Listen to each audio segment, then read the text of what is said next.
നിങ്ങളുടെ dance class നിർത്തിയത് ഞാനിവിടെ ഉള്ളത് കൊണ്ടാണ്. ഉള്ള വരുമാനവും പോയില്ലേ? സാരമില്ല. പണക്കാരുടെ ആയുധമായിട്ടാ ഞാനിവിടെ ജീവിക്കുന്നത്. പണം എനിക്കൊരു പ്രശ്നമല്ല. നിങ്ങളെ ഞാൻ സഹായിക്കാം. വേണ്ട, നിങ്ങളോട് ഒരു സഹായമേ ഞാൻ ആവശ്യപ്പെട്ടുള്ളൂ, അത് മതി. രാധയുടെ ഈ തന്റെ ഇടം ഐ അപ്രീഷിയേറ്റ്. ഞാനൊരു ആന്റി ഹീറോ ആണെങ്കിലും എന്നെ ആരാധിക്കുന്ന എത്രയോ പെൺകുട്ടികളുണ്ട്. പക്ഷേ ചുണയുള്ള പെൺകുട്ടികളോടാണ് എനിക്കിഷ്ടം, രാധയെ പോലെ.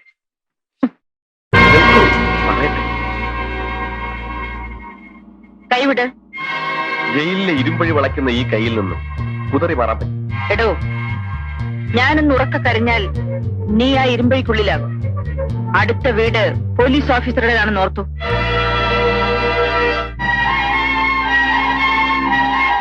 വിടന്നെ. തന്റെ എല്ലാ നീതിത്തരങ്ങളും അറിഞ്ഞുകൊണ്ട് എന്തിനാണ് ഇവിടെ താമസിപ്പിച്ചതെന്ന് ആവർത്തിച്ച് പറയണ്ടല്ലോ. ആ ലക്ഷ്യം നേടാതെ ഈ ശരീരവും മനസ്സും തൊട്ടശുദ്ധമാക്കാൻ ഒരു പുരുഷനെയും ഞാൻ അനുവദിക്കില്ല. എന്റെ വ്രതമാണത്. മേലിൽ എന്നെ തൊട്ടാൽ തനിക്കൊരു കൊല കൂടി ചെയ്യേണ്ടി വരും. അല്ലെങ്കിൽ എനിക്ക്. സൂക്ഷിച്ചു.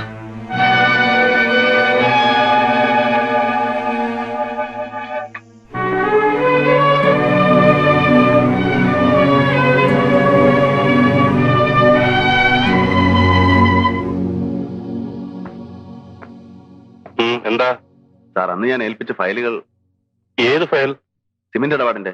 ഓ mister Balram, as a circle inspector you have done your duty. മേലുദ്യോഗസ്ഥനായ എന്നെ അത് ഏൽപ്പിച്ചതോടുകൂടി നിങ്ങളുടെ ചുമതല തീർന്നു. സാർ, ചാക്കോച്ചന്റെ കൊലപാതകവുമായി ആ records, further actions. Why are you so inquisitive mister? ഞാൻ ആ ഫയൽ CBIക്ക് പുട്ടപ്പേരിക്കാണ്. മേലിൽ താനതിനെ കുറിച്ച് അന്വേഷിക്കണ്ട. സാർ, അപ്പൊ CBIക്ക് സാറ് എന്താ എനിക്ക് സംശയം? No more questions. Mind your own business. You may please go. What do you want? Excuse us, Mr. Kumar. We are from CBI. ഇതാണ് നിങ്ങളുടെ സസ്പെൻഷൻ ഓർഡർ. അതെ, സാറിന്റെ കയ്യിൽ ആ ഫയലുകൾ ഏൽപ്പിക്കുന്നതിന് മുമ്പ് അതിന്റെ ഫോട്ടോസ്റ്റാറ്റ് കോപ്പി ഞാൻ മുകളിലേക്ക് അയച്ചിരുന്നു. ഇത്രയും നാൾ സാർ എന്തെങ്കിലും ആക്ഷൻ എടുക്കുന്ന കരുതി ഞാൻ കാത്തിരുന്നു. ഇപ്പൊ ബോധ്യമായി സാറും ആ കൂട്ടത്തിൽപ്പെട്ടതാണെന്ന്. Mr. Kumar, you are under arrest.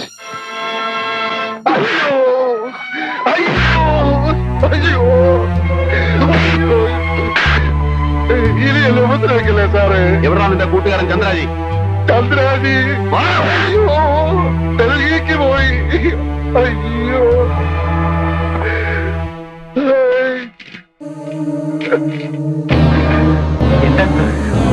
Release Vincent immediately. ജാമ്യത്തിനാണ് ചോദിക്കാൻ അധികാരമില്ലല്ലോ, വിടാനല്ലേ ഓർഡർ. Wireless message. എന്തിനാ നിങ്ങൾ ഇങ്ങോട്ട് വന്നത്? നിന്നെ കാണാനല്ല, ജയ്ഷാമനോടില്ലേ? ഉണ്ടെങ്കിൽ നിങ്ങൾക്ക് അവനെ കാണാൻ ഒക്കില്ല. എന്താ പറഞ്ഞത്? മിസ്റ്റർ, ഇടിയെന്നൊന്നും വിളിച്ചേക്കരുത്. I have had enough. നിങ്ങളുടെ ആട്ടും തുപ്പും കുറെ സഹിച്ചില്ലേ? ഇനി അതിന് എന്നെ കിട്ടില്ല. നിന്റെ ഈ വിസ്താരം ഒന്നും എനിക്ക് കേൾക്കണ്ട. ജയ്ഷാമൻ എവിടെ? എനിക്ക് എന്റെ മോനെ കാണണം. നിങ്ങളുടെ മകനോ? ഞാൻ ആ പോലീസ് ഇൻസ്പെക്ടറുടെ ഇഷ്ടക്കാരിയും എപ്പോഴൊക്കെയാണെന്നല്ലേ നിങ്ങൾ വിളിച്ച് പറയാറ്? ഇനി ഞാൻ നിഷേധിക്കുന്നില്ല. കല്യാണത്തിന് മുൻപും പിൻപും ഞാൻ അയാളോടൊപ്പം കഴിഞ്ഞിട്ടുണ്ട്. അന്തി ഉറങ്ങിയിട്ടുണ്ട്.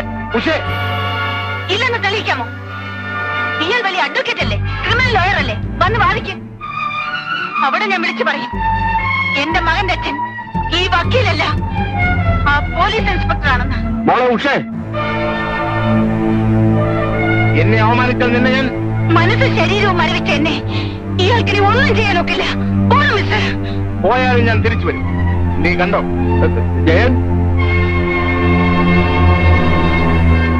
എന്താടി നീ പറഞ്ഞത്? ഞാൻ ഒരു തെറ്റും ചെയ്തില്ല അച്ഛാ. എന്നിട്ടും ഏതെല്ലാം തരത്തിൽ അയാൾ എന്നെ ദ്രോഹിച്ചെന്ന് എന്റെ അച്ഛൻ അറിയില്ല. എന്നോട് ചെയ്ത ക്രൂരതയ്ക്ക് പകരം അയാളുടെ കുഞ്ഞിന്റെ അച്ഛൻ മറ്റൊരാളാണെന്ന് ഞാൻ പറഞ്ഞത്. എന്നോട് ക്ഷമിക്കൂ അച്ഛാ. അതൊന്നും ഞങ്ങൾക്കറിയില്ല. കോഴിക്കോട് സ്പെഷ്യൽ ബ്രാഞ്ചിൽ നിന്നാണ് സാർ വന്നിരിക്കുന്നത്. നിങ്ങളെ കസ്റ്റഡിയിൽ എടുക്കാൻ. എന്നെ എന്തിന് കസ്റ്റഡിയിൽ? അറസ്റ്റ് വന്നതാണ്, നോക്കണം. ഇന്നലെ വൈകിട്ട് ഇയാൾ തിരുവനന്തപുരത്തേക്ക് പോന്നു എന്ന് കേട്ടു. ഒളിച്ചോളിയാണെങ്കിൽ തടയാൻ.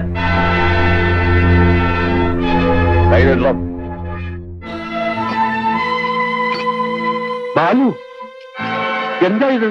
മകളുടെ ഭർത്താവിനെ അറസ്റ്റ് ചെയ്യാം. കൊലപാതകമടക്കം മറ്റു പല കേസുകൾക്കുമായി.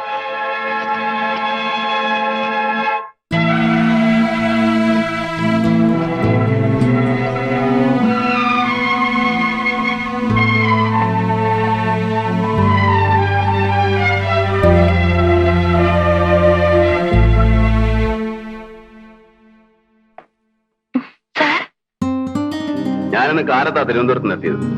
ഇവിടേക്ക് വിളിച്ചപ്പോ നീ ഏതോ ഡോക്ടറെ കാണാൻ പോയിരിക്കാന്ന് എന്റെ അനിയത്തി പറഞ്ഞു. നിനക്ക് എന്താ അസുഖം? ഓ, സാധാരണ സ്ത്രീകൾക്കുണ്ടാകുന്ന അസുഖം. എന്റെ കാര്യത്തിൽ ഒരു വ്യത്യാസം. എനിക്ക് ആ രോഗം വരാൻ വിവാഹം കഴിക്കേണ്ടി വന്നില്ല. അപ്പൊ നീ പ്രഗ്നന്റ് ആണോ? അബോർഷന് വേണ്ടിയാണോ ഡോക്ടറെ കാണാൻ പോയത്? അല്ല. പിന്നെ ശുശ്രൂഷയ്ക്കോ? ആരാണ് ഇതിന്റെ തന്ത? ആർക്കു വേണമെങ്കിലും ആവാം. സാറിന്റെ പേര് പറയട്ടെ? പേടിക്കണ്ട, എന്റെ കുഞ്ഞിനതിന്റെ അമ്മ മതി സാർ. എത്ര കഷ്ടപ്പെട്ടാലും ഞാനതിനെ വളർത്തും. ഈ പാവം പെണ്ണിന്റെ മോഹാണിതെന്ന് വെച്ചോളൂ. നാട്ടുകാർക്കാണ് കഷ്ടപ്പാട്. തന്തയില്ലാതെ ജനിക്കുന്ന ഈ വക ജന്തുക്കളെല്ലാം ക്രിമിനൽസ് ആയിട്ടാ വളരുക. സാർ അരുത്, എന്നെ അധിക്ഷേപിച്ചോളൂ, ശിക്ഷിച്ചോളൂ. ഞാൻ സഹിക്കും. ഈ പറയുന്നത് ഞാൻ സഹിക്കില്ല. കണ്ടവന്റെ ഗർഭം താങ്ങി നടക്കുന്ന നിന്നെ എനിക്കും വയ്യടി സഹിക്കാൻ.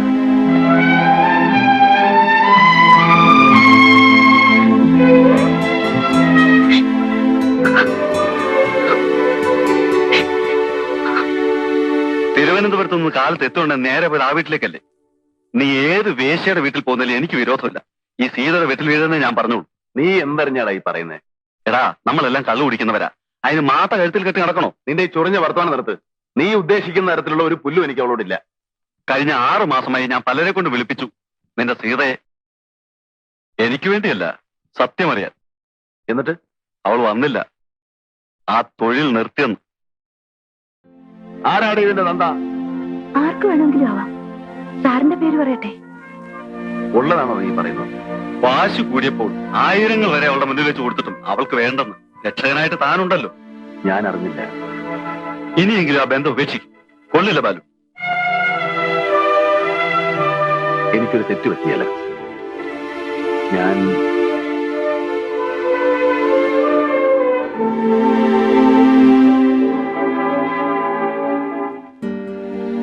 എന്താ ഇത്?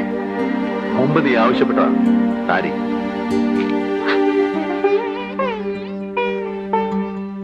അന്ന് സാറ് പറഞ്ഞത് എനിക്ക് ഓർമ്മയുണ്ട്. ഇത് പുടവയല്ലേ? എനിക്കിത് വാങ്ങിക്കാൻ അർഹതയില്ലല്ലോ സാർ. സീതയ്ക്ക് ഇഷ്ടമാണെങ്കിൽ എനിക്ക് ആരോടും അന്വേഷിക്കാനൊന്നുമില്ല. നിന്നെ ഞാൻ കല്യാണം കഴിക്കും ഇന്ന് തന്നെ. അരുത് സാർ, ഞാൻ പിഴച്ചവളാണ്. സാറിന് എന്നെ കൊണ്ട് ദുഷ്പേരുണ്ടാവരുത്. വേണ്ട സാർ. സീതേ, സാർ എപ്പോ വിളിച്ചാലും ഞാൻ വരും. ഏത് നേരത്തായാലും എവിടേക്കായാലും. അതിനൊരു ഭാര്യയുടെ പദവി എനിക്ക് വേണ്ട സാർ. സീതയ്ക്ക് ഭർത്താവിന്റെ ആവശ്യമില്ലായിരിക്കാം. നിന്റെ കുഞ്ഞിനൊരു അച്ഛന് വേണ്ടേ? അത് ഞാനല്ലെന്ന് നിനക്ക് പറയാമോ? പറയും. ആ കുട്ടിയുടെ അച്ഛൻ ഞാനല്ലേ? സാർ, ഇത് വാങ്ങിക്കും.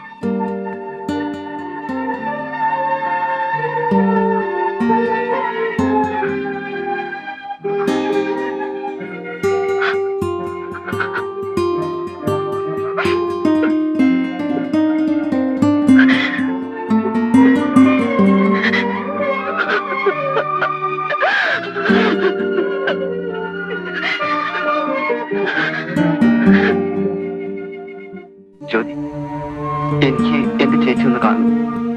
ബെന്നിക്ക് ഏതാ ചേച്ചി? ഉണ്ണികൃഷ്ണന്റെ ചേച്ചി, എന്റെ രാധ ചേച്ചി. നീ ഇല്ലത്ത് പോയി പറയണം. പറയാം.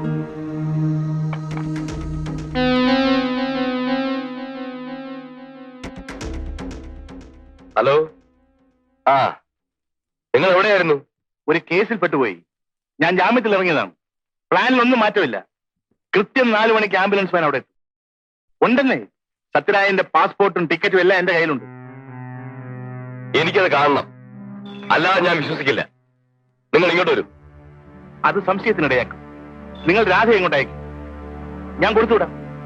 അതെ, പെട്ടെന്ന് അയക്കണം. ശരി.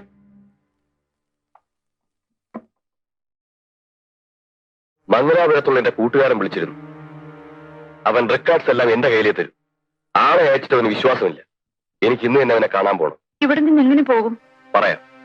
നിങ്ങളുടെ അമ്മയെ ആശുപത്രി കൊണ്ടുപോകുന്ന പോലെ ഇവിടെ നിന്ന് ഒരു ആംബുലൻസിൽ എന്നെ കൊണ്ടുപോകണം. വേണ്ട ഏർപ്പാടെല്ലാം ഞാൻ ചെയ്തിട്ടുണ്ട്. നിങ്ങൾ ഉടനെ വക്കീലെ ചെന്ന് കാണണം. എന്തിനാ? വെറുതെ അല്ല ഞാൻ നിങ്ങളെ സഹായിക്കുന്നത്. മംഗലാപുരത്തുള്ള എന്റെ കൂട്ടുകാരന് പണം കൊടുക്കണം. അത് വക്കീൽ തരാമെന്ന് ഏറ്റിട്ടുണ്ട്. നിങ്ങൾ വേഗം പോയി അത് വാങ്ങിച്ചുകൊണ്ട് വരും.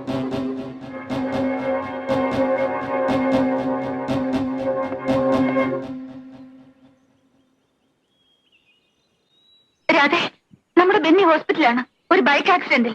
അവനെ നിന്നെ ഒന്ന് കാണണമെന്ന്. ഇപ്പോഴാണോ തോന്നിയത്? ഉണ്ണി പോയ പിന്നെ ഇതേവരെ അവനിങ്ങോട്ട് കടന്നില്ലല്ലോ. എന്താണ് അവിടെ നടന്നെന്നറിയാൻ ഒരു നോക്ക് കണ്ടു ചോദിക്കാൻ ആശിച്ചോളാം ഞാൻ. ഇനി എനിക്ക് അവനെ കാണണ്ട. ചേച്ചി അങ്ങനെ പറയരുത്. വരൂ. കൂട്ടം കൂടി നടന്ന അവൻ കാരണമാണ് എന്റെ ഉണ്ണി പോയത്. ഞാൻ വരില്ല. നിന്റെ വേദന എനിക്കറിയാൻ രാധേ. എന്നാൽ ഇപ്പോൾ മരണം കാത്തു കിടക്കുന്ന ഒരു കുട്ടിയോട് ഇനിയും വിരോധം വച്ചിരുന്നിട്ട് കാര്യമില്ലല്ലോ. അത്ര അധികമാണോ ബെന്നിക്ക്? അത് ചേച്ചി, ചിലപ്പോ. വരൂ രാധേ. എവിടെയാണവൻ?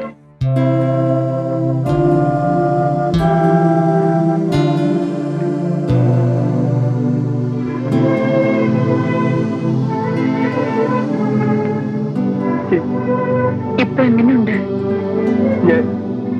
ഞാൻ ജീവിക്കില്ല. ബെന്നി, മരിക്കുന്നതിന് മുമ്പ് എനിക്ക് ചേച്ചി ഒരു സത്യം അറിയിക്കാനുണ്ട്. അതിനെ കാണണമെന്ന് പറഞ്ഞത് ചേച്ചിയുടെ അനിയൻ ഉണ്ണിയെ കൊന്നത് ചേച്ചി എന്റെ ഡാഡിയാണ്. എന്താ പറഞ്ഞത്? അത് ചേച്ചി, ഞാൻ മുഴുവൻ പറയാം. ഉണ്ണിയെ എന്നെയും ഒരുമിച്ചാണ് പോലീസ് കസ്റ്റഡിയിലെടുത്തത്. ലോകകപ്പിൽ ഞങ്ങളുടെ കൂട്ടത്തിൽ ഒരാൾ കൂടി വന്നു. ഒരു പെറ്റി കേസിലെ പ്രതിയായ അവൻ. ഇയാള് ഭാഗ്യവാനാണ്. വിൻസെന്റ് മുതലാളി പണക്കാരനായതുകൊണ്ട് രക്ഷപ്പെട്ടു. ഇല്ലെങ്കിൽ ജാമ്യം പോലും കിട്ടില്ല. കുഞ്ഞിന്റെ കാര്യമാണ് കഷ്ടം. ഇപ്പൊ കിട്ടിയ അടിയും തൊഴിയൊന്നും കാര്യമല്ല. പോലീസ് ശരിക്കും ചോദ്യം ചെയ്യാൻ തുടങ്ങിയാൽ സഹിക്കില്ല. നഖത്തിനിടയിൽ സൂചി കുത്തും. പിന്നെ മൂത്രക്കുഴലിൽ വരെ ഈർക്കിൽ കയറ്റും. മതി, വെറുതെ അവനെ പേടിപ്പിക്കണ്ട. പേടിക്കണ്ട. ഇതാ, പോലീസിനെ തോൽപ്പിക്കാനാണ് ഞാനിത് കൊണ്ട് കിടക്കുന്നത്. ഇത് വാങ്ങിക്കും. എന്താ ഇത്? മയക്കുമരുന്ന് കിടന്ന ചോക്ലേറ്റ് ആണ്. ഇത് കഴിച്ചാൽ വേദന എന്താണെന്നറിയില്ല. ഒരു ലഹരിയായിരിക്കും. 2-3 മണിക്കൂർ ശരീരം മരവിക്കും. പിന്നെ അവന്മാരുടെ പ്രഹരമൊന്നും അറിയില്ല. കഴിച്ചോളൂ. അവന്മാർ വരുന്നതിന് മുമ്പ് വേഗം.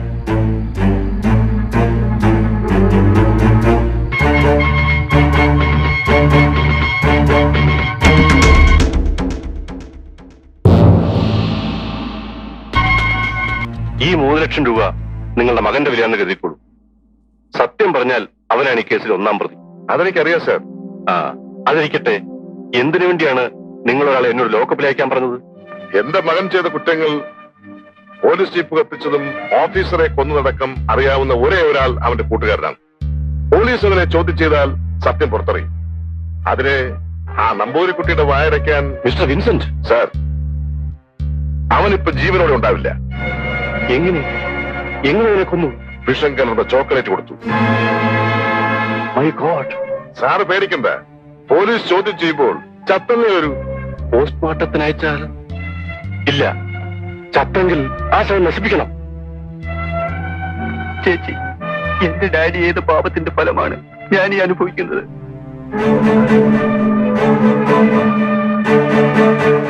അപ്പോ എന്റെ അനിയനെ കൊന്നത് സത്യരാജാണോ? അത് ചേച്ചി, അവൻ തന്നെ, സത്യരാജ്.